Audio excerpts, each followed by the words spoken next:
Good morning. Today is Tuesday, September 9th, and let's get right into it. Right now, looking at the economic data for today, there's really nothing on the board for today. Tomorrow, we have core PPI that should definitely give us some movement in the market.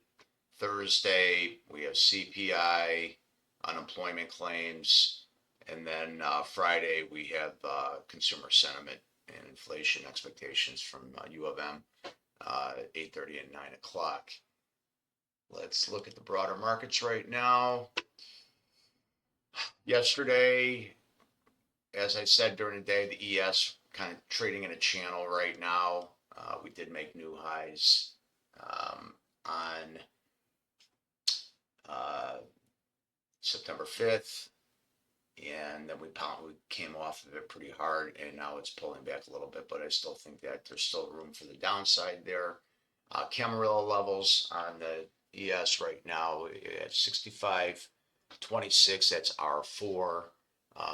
And those R4 levels and the S4 levels, those are very significant levels, and that's why I have them thicker than the other Camarilla levels.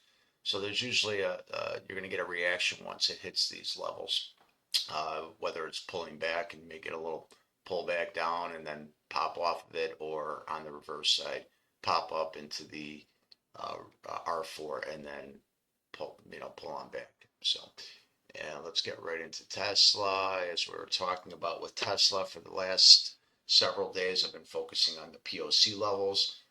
As you can see, these levels yesterday, we spoke about getting a little pop in the morning, then coming down and hitting this 348.56 level, of which it did pretty easily.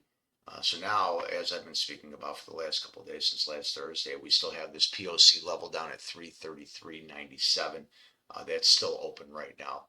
Looking at the Camarilla levels today, we do have S4 all the way down at 338.93. We have R4 up at 353.89. We are trading in between these levels right now. So there could be, I think that there could still be a little more downside for Tesla. I'd like to see that POC 333.97 hit before it starts moving upwards. Another trade that we're looking at, what we normally do is a 5-minute opening range trade. So this trade right here, as I was explaining yesterday, my script automatically plots the first 5 minutes of the range. And then when it breaks out one way or the other, that's when you want to take that trade. So yesterday, if you were buying put, and I'm an options trader, so I buy puts and calls. So if it's going down, I'm buying puts. If it's going up, I'm buying calls.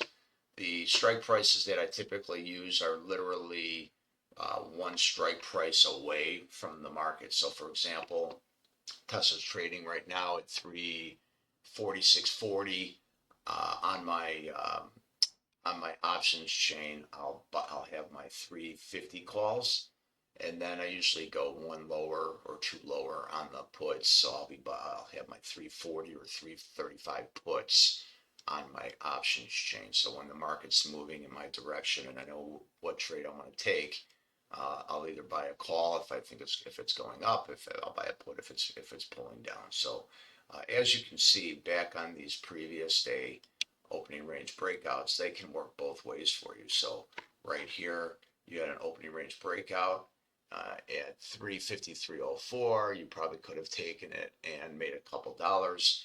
So if you make a couple dollars trading options, if the equity moves $1 or $2, you're making anywhere from 50 cents to $1 on your premium. And I'll go more into detail on the options in future videos. So right now, for today, I am expecting and hoping to see if we can get a little pullback, but I don't really expect much action today because we don't really have any economic data that's coming out right now.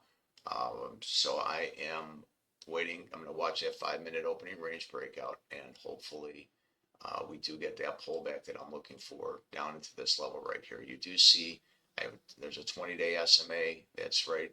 So we're still above it right now. So it is still Tesla. It is still trending up, even though we've had a big pullback off of these highs up here at 358.44. I'd ask you to press the like button if you like the video and subscribe to the channel. And I will be back later on to post the post-market review. Have a good trading day. See you later. Bye.